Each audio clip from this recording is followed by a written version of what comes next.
Hello, Guadzi, Hiname Suchietza. My name is Nadine Groenig, and I am from the Pueblo of Laguna in New Mexico. I am also the Tribal Outreach Director for Save Our Schools Arizona, and this program is being brought to you by Save Our Schools Arizona. It's our Indigenous Perspective series, and today we're going to be talking about living in two worlds. So I would like to welcome our panelists, Crystal Miller and Cecilia Merrick, here today. I'm going to tell you a little bit about them before we get started with our discussion. Crystal Miller is a citizen of the Walker River Paiute tribe located in what is now known as Northern Nevada. She recently graduated from Humboldt State University, where she obtained a bachelor's degree in social work with an emphasis on rural and indigenous communities and a minor in Native American studies with a focus on culture and community. Crystal is currently a graduate student at Arizona State University in the Master of Science program in American Indian Studies with a focus on Indigenous rights and social justice. In addition to concurrently completing an internship with the Walker River Indian Child Welfare Act Department, she has worked for her tribe for the past 2 years as the program director of the Boys and Girls Club of Agai Dakota Tuamuvi Nobe, where the focus is on cultural revitalization, kinship strengthening, and educational development. And she can correct my pronunciation if I didn't get that quite right. We also have Cecilia Merrick, and she is Dene, Nemupu'u, and Hopi, probably said that wrong too. She grew up in Lapwai, Idaho, and Flagstaff, Arizona. She currently resides in Tempe. She earned 2 Bachelor's of Science degrees in Applied Indigenous Studies and Political Science, and a graduate certificate in Ethnic Studies from Northern Arizona University. Cecilia earned a master's degree in American Indian Studies, Indigenous Rights and Social Justice from Arizona State University in the spring of 2020, and she is currently a prospective doctoral student. Her master's thesis focused on Indigenous women's leadership in activism, specifically within the movement against racist and derogatory Native mascots and team names. She enjoys making jewelry, participating in traditional and cultural activities, traveling and spending time with her dog, Coots Coots. I said that right? Which means little in the Nez Perce language. And a little bit about me. I am the former director of Indian Education for the Arizona State Department of Education, where I worked for about 18 years. Prior to that, I was a Title I specialist. I'm also the founder and CEO of the Southwestern Institute for the Education of Native Americans, a nonprofit organization that serves Native students, their families, and their educators. So welcome so much, Crystal and Cecilia. Would you each like to maybe say a little bit of maybe what I didn't say or correct my pronunciation of what I said? Just say hello to our audience real quick. Crystal, why don't you go ahead? Okay. Make sure I'm not on mute.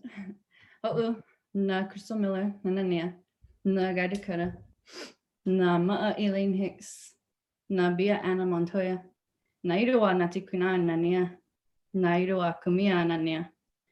I want to firstly acknowledge that today I'm presenting from traditional O'odham territory, and your pronunciation was good.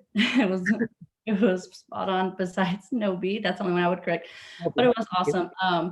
And then I also want to acknowledge that today we're speaking on the two world concept. So I want to acknowledge that I am a Walker River Paiute tribe, tribal member that lives in one world. I walk in one world. But when I speak about the two world concept, it comes to me as an idea or a thought, how I feel in these different spaces, or the differing worldviews that comes from being Native or not being Native, or being in these different spaces, in institutions, at the university, and not, and then the knowledge and the ways of knowing. So that's how I think of the two world concept. Great, thank you. I appreciate your being here today. Cecilia.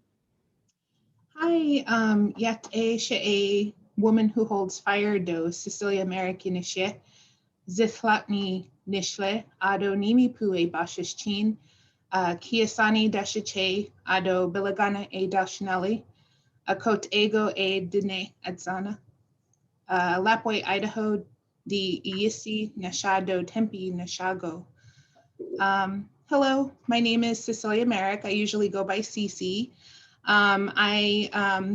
My name is also Woman Who Holds Fire. And I also want to acknowledge that I'm presenting today from Arizona State University, which rests on the ancestral homelands of the Akimel and the Peeposh peoples. Let's see, I'm happy to be here. I'm Nez Perce, Dene, and Hopi. Nimi Poo is how you say it. And my dog son's name is Kuts Kuts.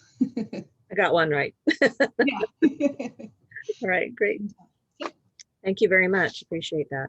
So, we're talking about living in two worlds. What does that mean? Well, ever since the first Indigenous people of the United States of America bravely left their communities to trade, negotiate treaties, broker peace, or otherwise engage with Americans, there have been challenges to living among their people and interacting with members of the dominant culture.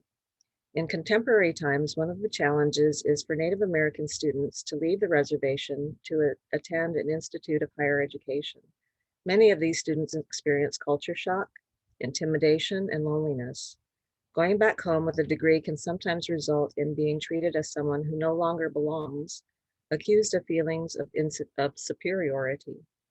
And so today we're going to talk about that. What is it like to operate in these different spaces, as Crystal mentioned before? And it's designed for our audience to get a better understanding of some of the challenges that our Native students face, whether you're a teacher or a member of an Indigenous tribe, or a parent of a Native student. These are really important perspectives, I think, for us to explore and to be aware of in our different roles. So I'm going to go ahead and start asking some of the discussion questions.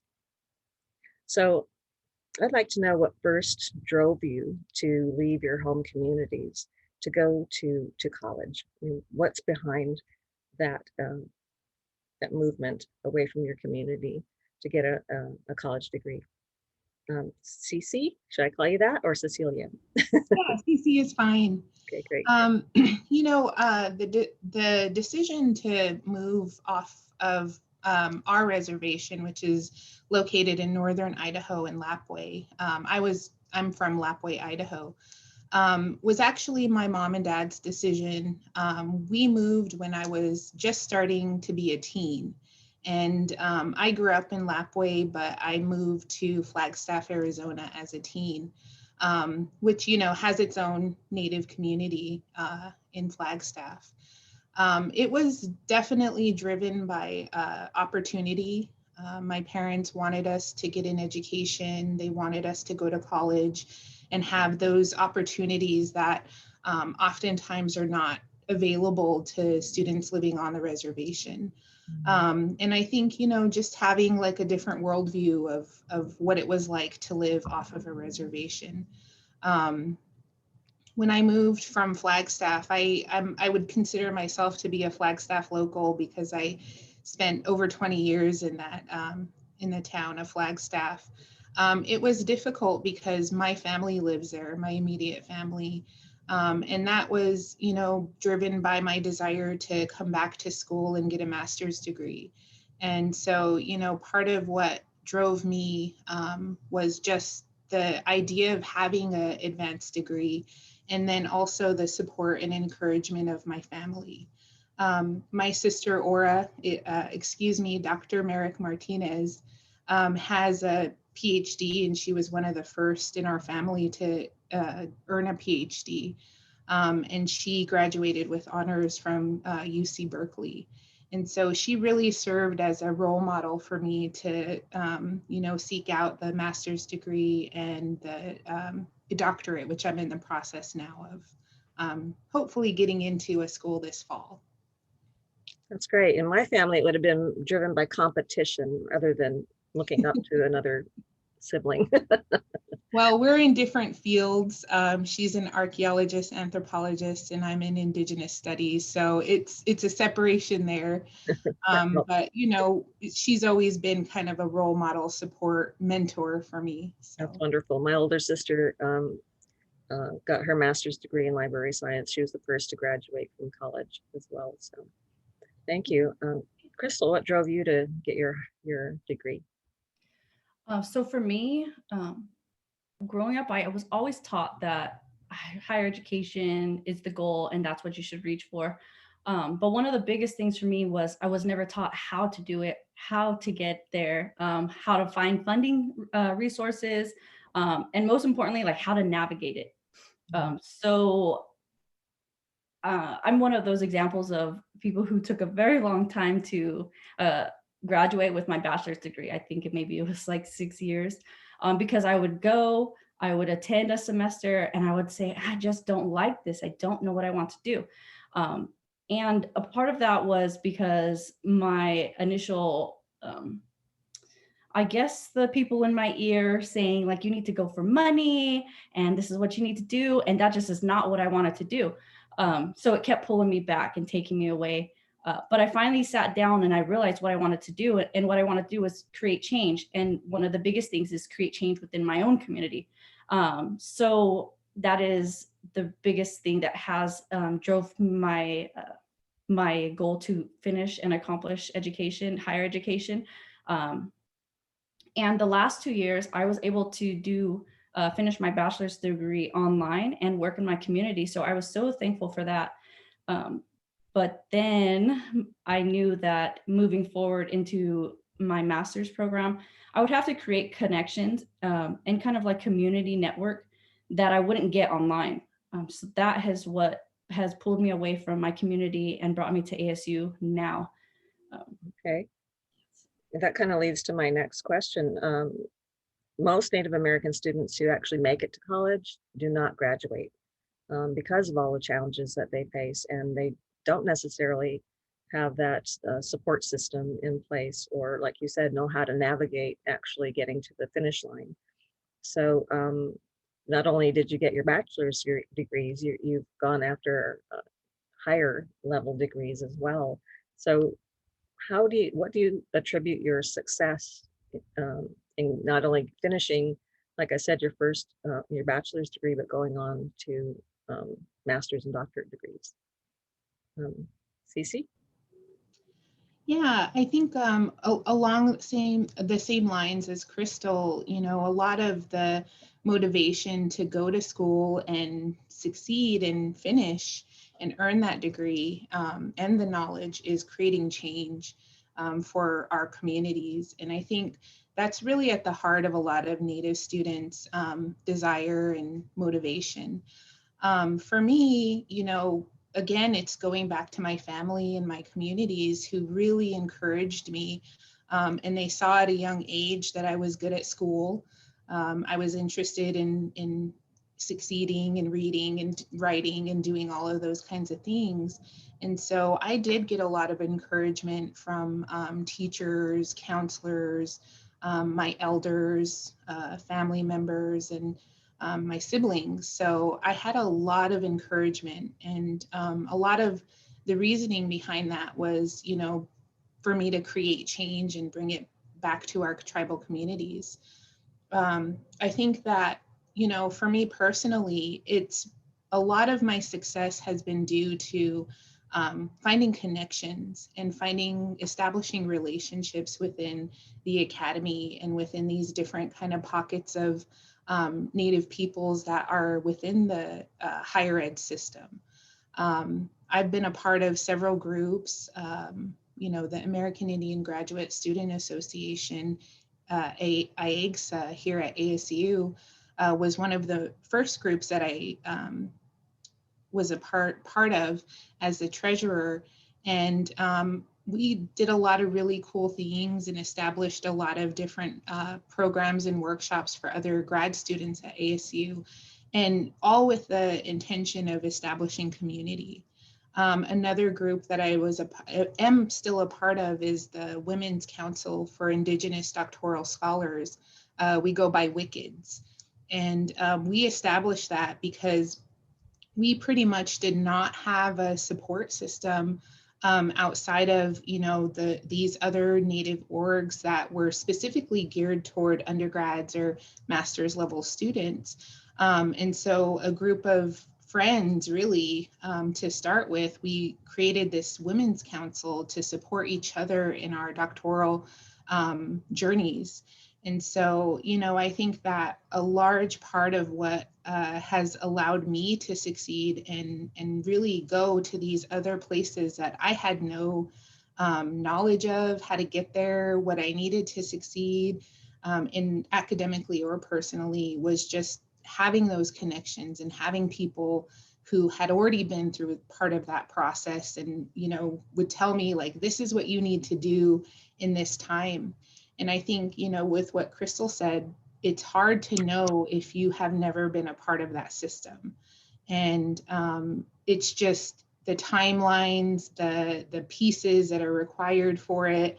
One of the main things that I have had challenges with is, you know, finding funding and finding the resources to be able to even pay for a master's degree or pay for a doctorate degree, pay for the professional development and the conferences that, you know, you go to build up your student profile and your resume and CV.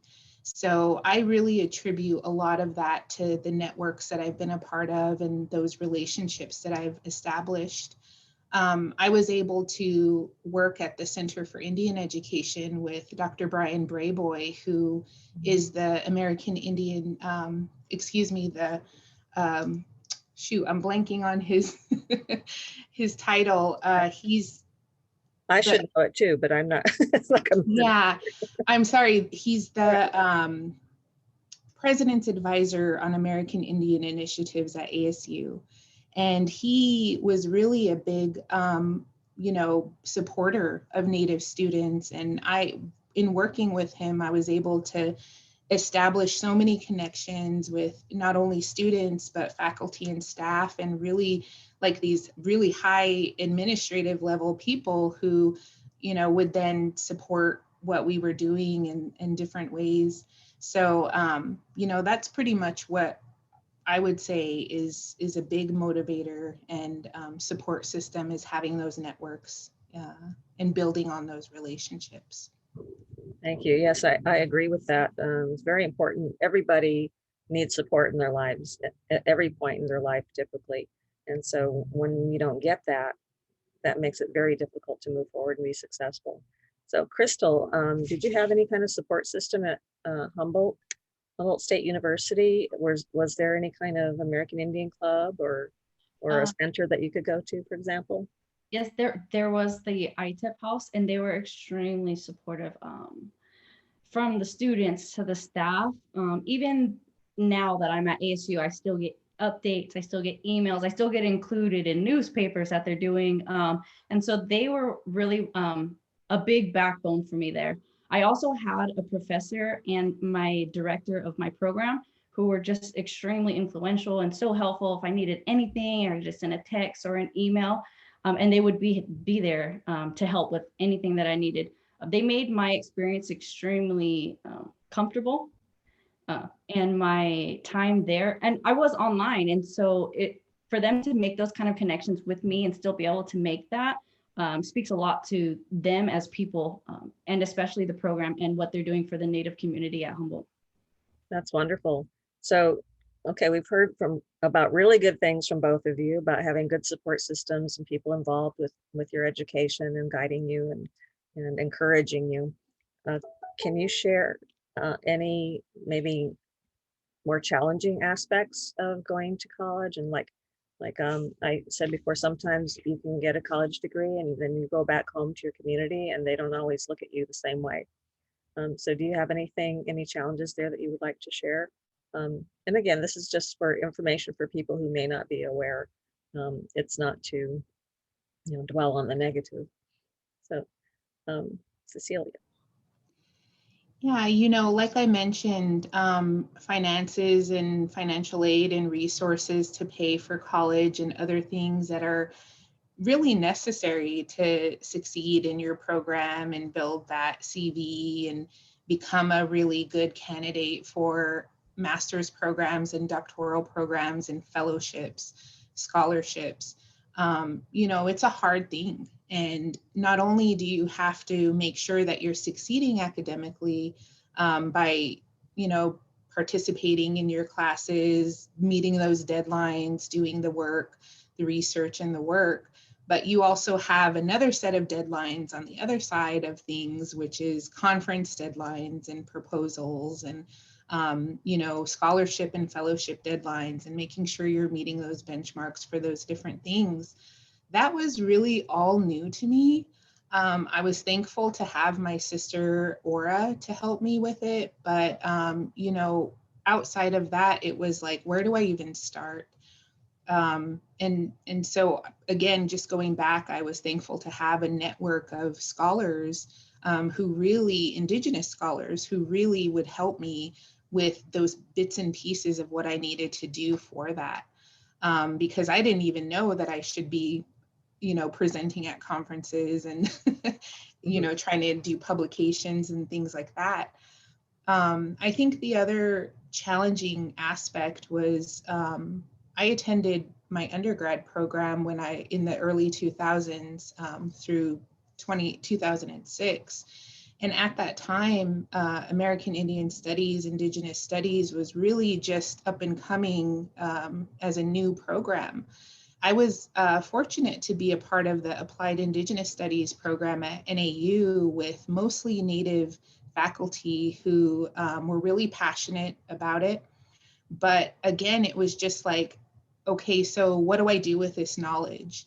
It's not a traditional degree where I could become an engineer and have a job right off the bat, or those kinds of things. So what do I do with my degree after I receive it? And I think that that's still an issue within Indigenous studies, although there are other avenues, career avenues that have popped up, as the field gets wider and older.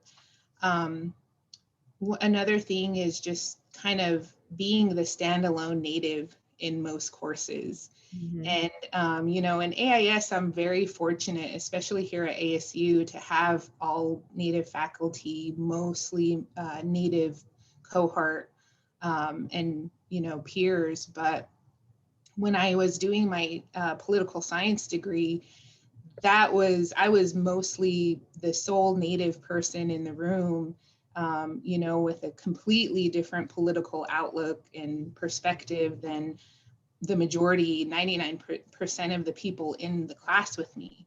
So it was always pushback on my perspective and my own personal experiences, which was difficult, back before there were these other kinds of theories and sources that came out as a result of Indigenous studies.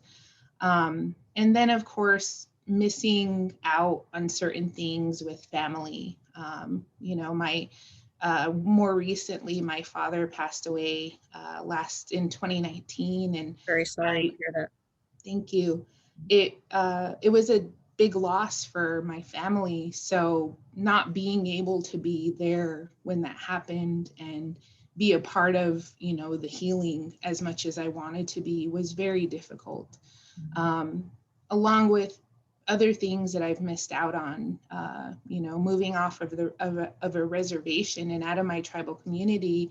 I wasn't able to go to the sweat lodge as much as I wanted to. I wasn't able to attend ceremonies.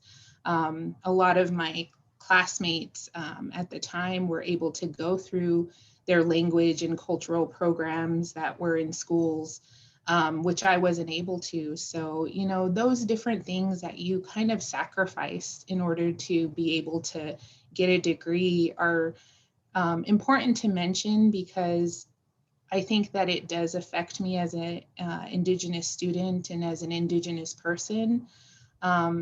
But you learn how to kind of manage and balance what you can do.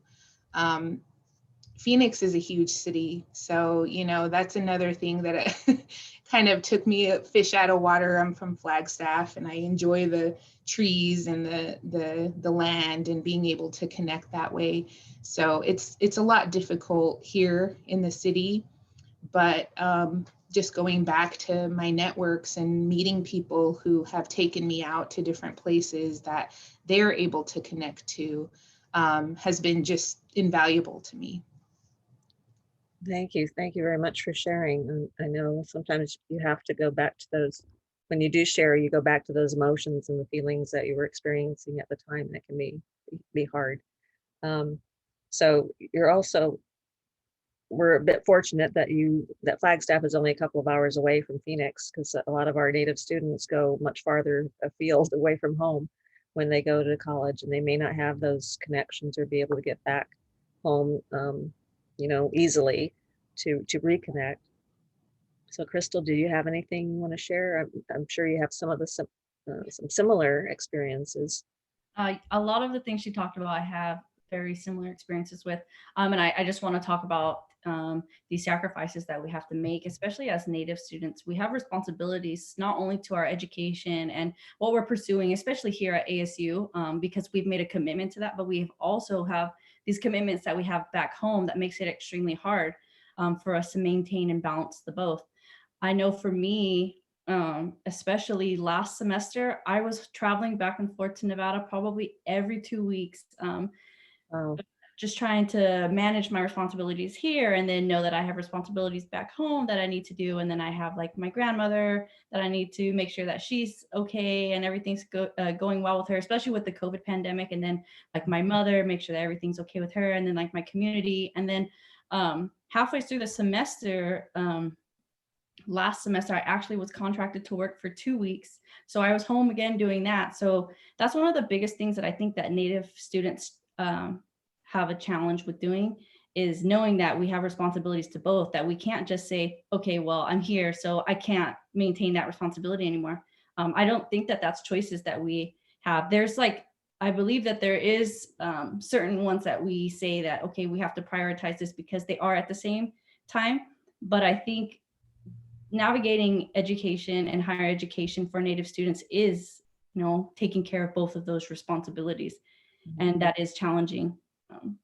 yeah, that can be the same for high school students too. I mean, they're not, obviously they're living closer to home when they're going to high school, but that's something in my work working with K-12 students, um, that I want communicated to their teachers and principals, that they may have ceremonies that they have to participate in, that they want to participate in, or just part of being a family member, community member, and to communicate that in advance if they know that something's coming, so that the school can then accommodate the absence of that student while they're in the ceremonies, and what may happen when they come back, etc. So I know in my final semester at ASU, it was um, first in August, one of my brothers passed away. And so I had to leave school, to go to Laguna, um, to be part of that, to laying him to rest. And then less than a month later, 9/11 happened. So that was 2001. And it was a very emotional, very challenging final semester, getting my bachelor's degree at ASU, which was connected to both my membership in a tribal community, a tribal family, and just a U.S. citizen. So, and I myself, I'm half white and I'm half Laguna, so there are challenges there. So depending on where you're from and what you're doing, where you're going, where you've been, we're all going to have different challenges that we face, and that's just being a human being Right. as well. But I know my sister, I mentioned before, she got her master's degree in library science, and she from U of A, and she went back home and applied for a job as a librarian for the tribe, and she didn't get the job because the attitude was that she thought she must be too good, for the tribe now. Oh, you've gotten this degree, not just that, a master's, and now you want to come back to us and whatever. So she didn't get the job, even though she was very much qualified and a tribal member. So now I know you talked about funding. You've had to work, even though you may, I don't know. You can tell me whether you got into college through scholarship or if you had to pay for your undergrad as well. But you have to work along the way. I know I did, even though I did have a scholarship as well. So you mentioned Cecilia being the standalone native, in your classes. How about in a workplace? Have you ever had to be the one an only Native American person? And if so, how did you handle that? Crystal, I'll start with you. Well, thankfully, my last place of employment before moving here was in my community. So I was not only surrounded by Native personnel, but surrounded by Walker River personnel. So my experience there was extremely amazing. And I didn't really have any issues, no problems. We were all working together. We knew that regardless of which department we were in, we were just there to better the community. So I had an amazing experience. I can see that it would be. But I just want to add on to Cece's comment about feeling the standalone student in particular, because when I received my AA, I just remember sitting down, getting ready to walk to graduate, and I was what it looked like. I can't speak for everybody in there, but it looked like I was the only Native student. I was the only person with a beaded cap, the only person with a feather, and I was like so happy, but at the same time, it made me feel like, wow, like, do I belong here? Am I doing this? And it is something that comes up all the time.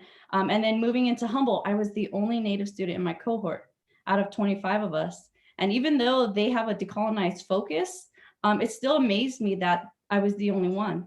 And then even moving now into my master's out of my cohort, and this is surprising to me because it's American Indian Studies, I'm also the only Native student. So thankfully, I'm surrounded by amazing Indigenous teachers and professors and faculty and staff that are helping me feel more comfortable in those spaces. That's great. And I actually found you and Cecilia through Dr. James writing in, who was one of my professors. He's awesome. So we had that connection too. But yes, I also had some very supportive faculty members who were very encouraging. They weren't all Indigenous, so that was really nice too. Yeah, Dr. Wrightington is an amazing mentor and just a really cool person. I've had many conversations with him about Native activism and resistance, so he's my hero. That was actually the subject of our last Indigenous Perspectives, was becoming an engaged or an involved citizen. What does that mean, and how can you become an activist or at least an active voter, that kind of thing. Yeah, he's awesome. I'm always telling people how he's probably one of my favorite academics because he's just so involved in activism and he's like a grassroots activist academic. Yeah. He knows what he's talking about. I've had a couple of jobs where I was the sole Indigenous person. Thankfully, most of my time here at ASU was spent at the Center for Indian Education. And I also worked with the Journal for American Indian Education as the managing editor, which was an amazing opportunity that I was, afforded by Dr. Brayboy. I learned so much through that process, and it was probably one of the most valuable positions that I've had.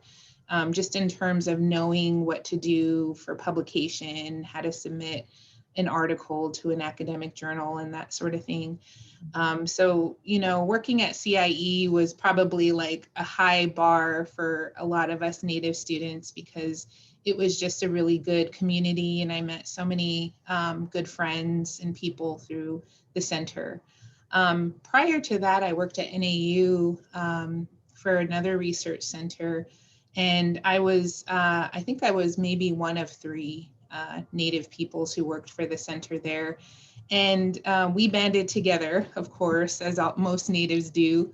And it was definitely interesting. And in my position now, although I do work with university staff, I am the sole Native American on the payroll. So, it's definitely a balancing act, I would say, especially in the political climate now. I think that for me, as somebody who grew up on a reservation, my parents were part of, the 60s and 70s movement. They were not a part of AIM, but they did hold those values of Indigenous liberation and, restoring tribes' power, sovereignty back to them. So I grew up watching my father be a tribal councilman and having those very, deep beliefs that Indigenous peoples deserve to have their own inherent sovereignty. And he worked toward that.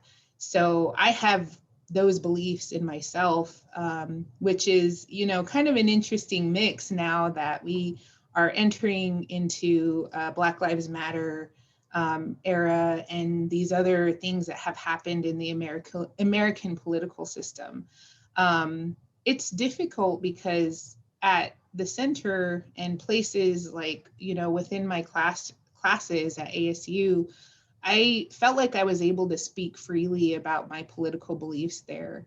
And now that I'm in a position where I'm responsible and a representative of the program that I work for and the university, I kind of feel like it's not necessarily that open. We're not encouraged to not say what we believe in, but we definitely have policies in place that don't allow us to, support different political organizations and those sorts of things. And also, I'm new to the position, so I'm kind of still learning where people are in that landscape, because, it's pretty vast with the Trump conservative people, and then on the other side, the radical left. So, it's been difficult in those respects. I think what I've experienced mostly is a lot of racial microaggressions. People who really believe that they know a lot about Native Americans enough to tell a Native American person that what, they know about Indigenous peoples. Not too long ago, I did have somebody just in a casual conversation mention that they knew a Navajo man and they liked to call him a dirty Injun. And it was a joke between them. So it was fine to say that. Oh, And so, I think that person expected me to laugh and, kind of just like, oh, ha, ha, ha.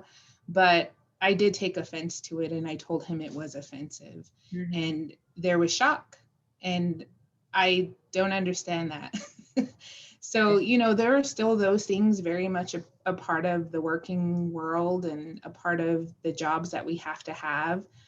Another thing that I experienced a lot of is just the perception of who I am and what I'm capable of as an Indigenous woman. And, I think especially within the ivory tower, within academia, that's very much an underlying issue, although it's kind of covered up by diversity and inclusion and those sorts of things that are buzzwords. And we're Mhm. doing land acknowledgements and we're doing these very, trendy things at the moment, but it's still that underlying issue of not having the same level of salaries, being passed over for promotions, doing the work and then having somebody else take the credit, being talked over and those sorts of things. So part of the reason why we established that Women's Council of Indigenous Doctoral Scholars was really just to come together as Native women and say, we're going to support each other through these different experiences that we've been having and come up with ways that we can kind of combat or, not necessarily put our positions or our jobs at risk, but come back in a certain way that is creative and supportive of what we're trying to do as Native women. So those have been my experiences. Yeah, well, I'm older than both of you, but not put together. No.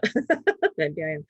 I've had all of those experiences because I think until I founded Sienna, was always the only Native American person in the room at every job that I've had. And now there were other people, other natives who worked at the Department of Education, but not in my area. And so I've had that. I've had people explain to me why certain things are offensive to Native Americans and by a white person. And I think they were just trying to show that they maybe had some knowledge. I don't know, but a lot of people don't think before they speak. and don't understand what can be offensive.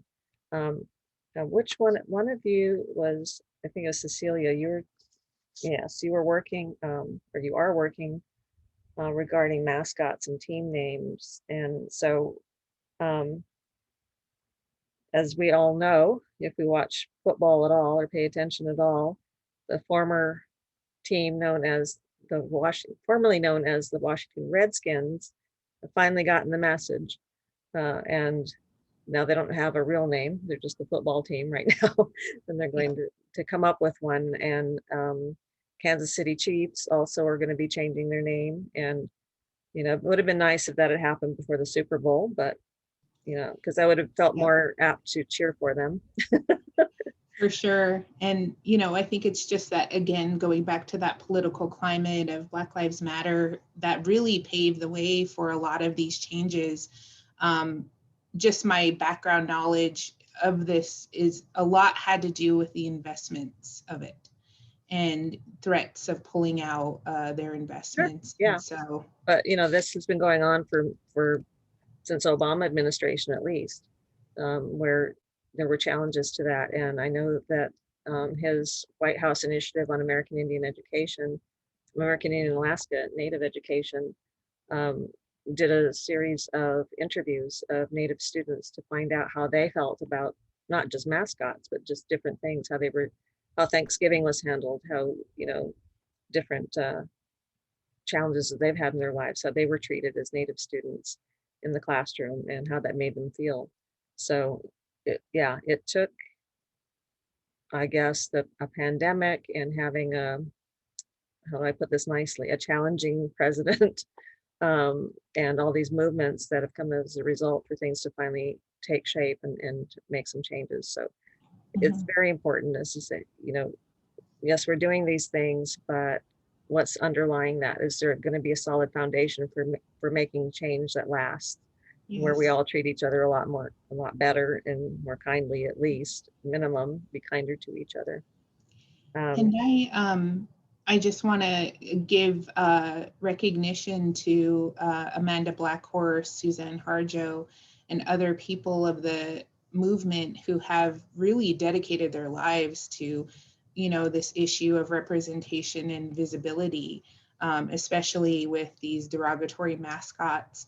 And, I'm part of a group called Arizona to Rally Against Native Mascots, and we do work trying to raise awareness for this issue. So just as a side note, what we're now trying to focus on are the schools, K through 12 schools in Arizona that hold these really derogatory and racist names.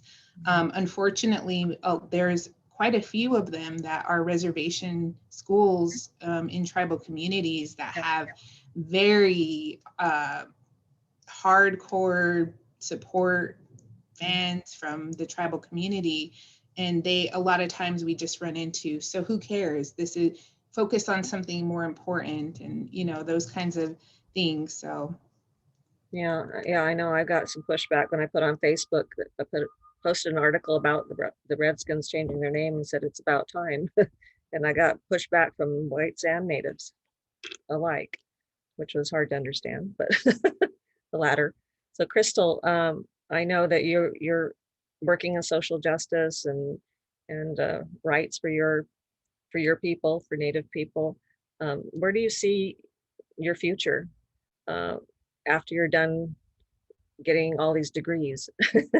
When you're done with your college career or your university career, what's the big picture for you? What are your goals? I'm still undecided in which route I'm going to take, whether I would like to go to law school or go into a PhD program. But I know that it's going to be focused around social justice. One of the big things, especially talking about the mascots, I also got pushback when the name was changed.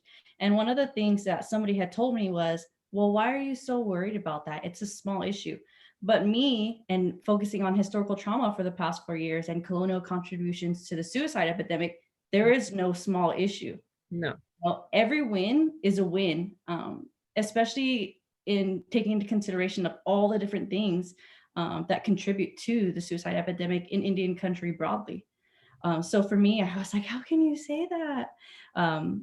But my end goal is probably going to be focused around um, probably colonial contributions to probably just societal ills, more specifically to my community.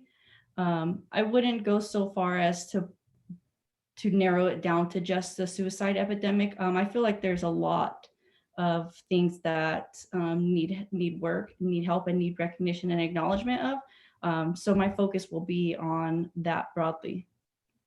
That's great. And I really have to thank Save Our Schools Arizona for bringing me on as a tribal outreach consultant, because through that position, I'm of course making people in K-12 aware of what's happening with our public school dollars. They're being siphoned away and going into private schools through tuition vouchers. And it's hurting. I mean, our native students, the schools that our native students go to, primarily high density schools, meaning that there's 25% or more native enrollment, they're already hurting for funds. They're already hurting in many different ways. And so through these vouchers, these private schools are recruiting native students to come away from those schools and go into their private schools, which chances are is not going to be a good experience for them for reasons I won't go into during this session. But they've also, through the series of the Indigenous perspectives, they're allowing us to focus on a lot of different challenges that Native populations have. And so I'm really appreciative of that. And these are being very well received because people are learning. And that's what I'm about. And of course, my focus is on K-12, but we also partner with higher ed to get Native students to become activists, to become aware, to feel good about themselves, have a stronger sense of self-worth and their identity, and to to have hope, to give them role models, to help them understand that they can overcome these challenges that they're dealing with, so that we will have higher graduation rates and lower dropout rates and lower suicide rates and more college graduates or people who go on to trade school and learn a craft or a trade that will help them to support themselves and their families and to be contributing citizens, whether it's at home in their own community or in the community at large, or both, in both worlds, like what we're talking about today. So, Cecilia, what are your long-term goals? Well, when I grow up, just kidding. It took me a while to figure that out, just because, again, I went into AIS not really knowing a lot about what it was and what it would become. I'm proud of the field for as many advancements as it's made in the last, decade, 2 decades, 3. I thought about it, and like Crystal, I thought about going into law school, but for me, I am a political scientist, and I really got disillusioned with a lot of the American political system, especially in the terms of post 9/11 with Bush and Trump. So, I think that part of what AIS did for me was bring me back to a level of wanting to contribute to my own people and my communities. And so that's pretty much where my focus is. I want to get a PhD, and my long-term but shorter-term long-term goal is to come back to the academia and become a professor and really help students like myself and like Crystal, through the system that was so foreign to me and so confusing that, I really feel like there are pathways and, knowledge and experience that I could share with other Indigenous students that would help them along the way and make them to be these really amazing scholars, researchers, and, different people that could then take that information back to their communities and build toward their tribal nation building and toward their tribal sovereignty and, those sorts of things. I would really like to, do research in the field of Indigenous studies, specifically within Native women's issues, to affect policy change. And at one point in my life, I did want to become a lobbyist or somebody working on Capitol Hill within the government, but that has since changed. That I want to, look at policy and see where there are racial connotations, kind of taking a look at through tribal critical race theory and critical race legal studies that would show that a lot of the federal Indian policies that are still affecting and impacting Native communities are very much racially based, and continue to be set up along lines of racial inequalities and those sorts of things. So that's kind of where I'm looking. I haven't quite landed on a specific position within that, but I know that part of my job is going to be to lead or usher in the next generation of scholars, Indigenous scholars who, come up through the academy. So That's wonderful. I commend you both for thinking beyond yourself. And I know Laguna tradition, and in many, if not all, Indigenous communities, we are taught to serve others, and to give back once we've achieved a certain level of maybe knowledge or expertise, or, to give that back to your community. As I mentioned before, though, sometimes that the community makes it hard to do that they don't often welcome you back into the community. It's kind of that the crabs in the bucket thing, you have to climb over each other to get to the top, and then somebody knocks you down, and once you get to the top, and you have to start over. So hopefully you won't run into those kinds of things as you move forward in your careers. Um, Perhaps also we could work together, because like I said, I through CN I do work with K-12. So I have, in Arizona at least, I have connections to all the districts that have high density schools within them. And of course, I've worked with some of the tribes through tribal consultation. And so, we're trying to do the kinds of things that you're talking about doing, and preparing our Native students to actually graduate from high school and then go on to, either higher ed, or like I said before, a trade school or something like that. Um, and hopefully pursue something for which they have a passion. And um, also, my goal is to make Indigenous people less invisible, because I've noticed in the professional development that I provide to educators, I've actually had some of them say, I realized Indians were still around. They actually thought that we were all wiped out, by the cowboys or the cavalry, or whomever in the past. And they felt ashamed. And I said, it's not your fault.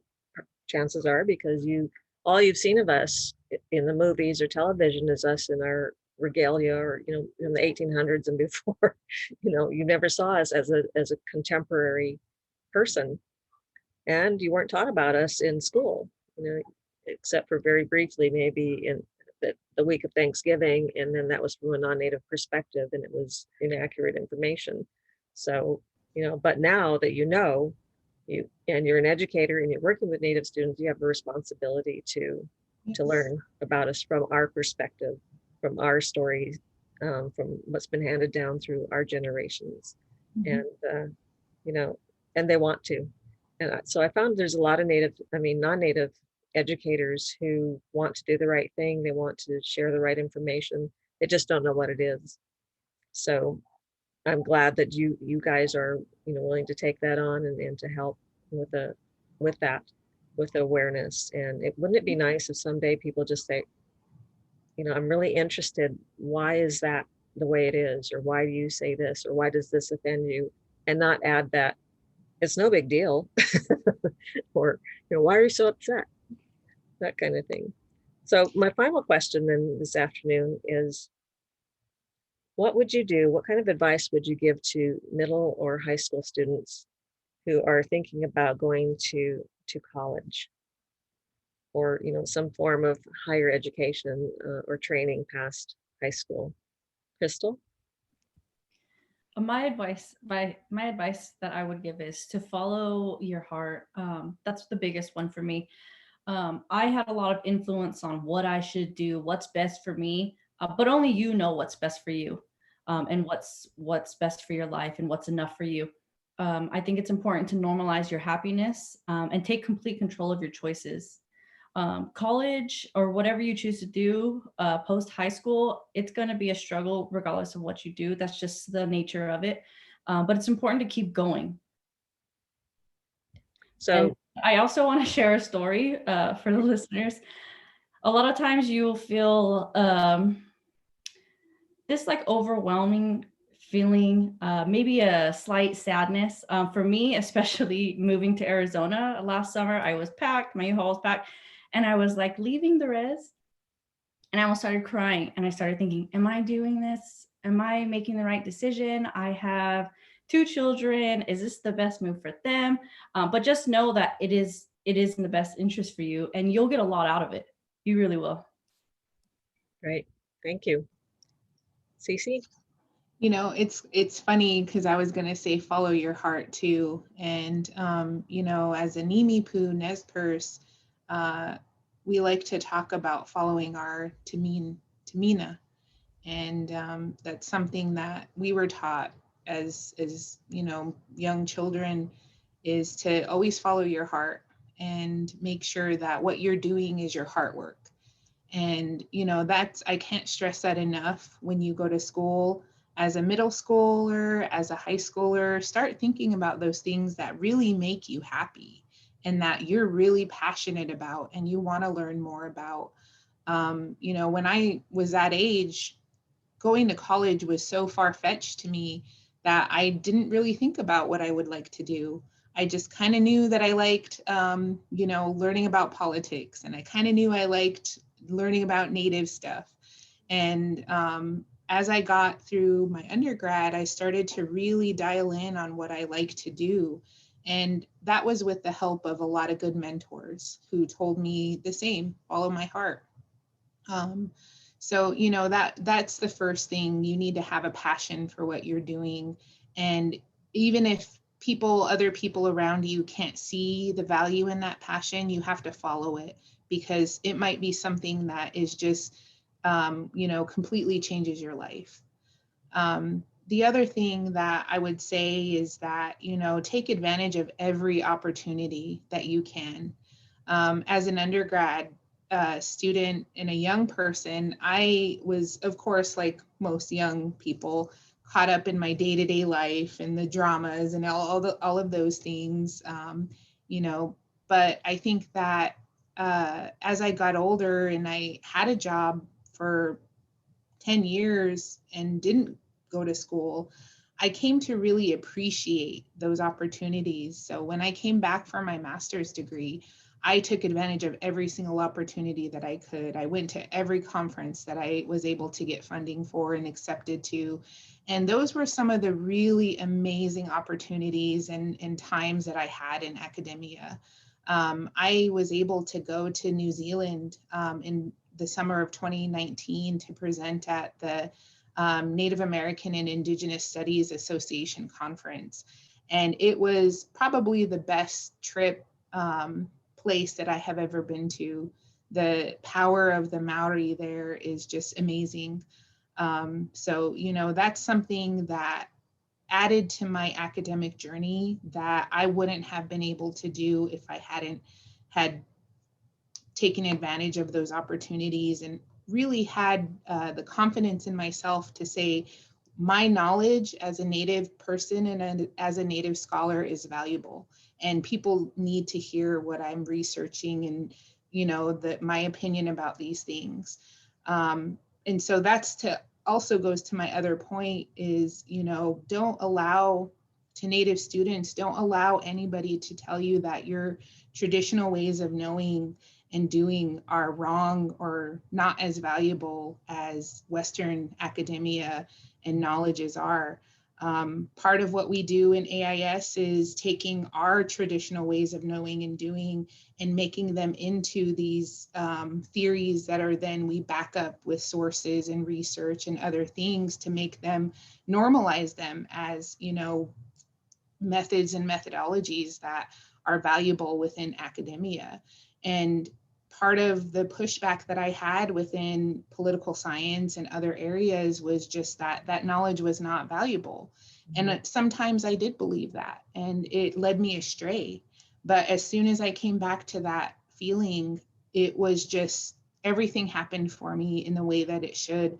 And I felt like that, was creator blessing what I was doing and showing me that that was my right path.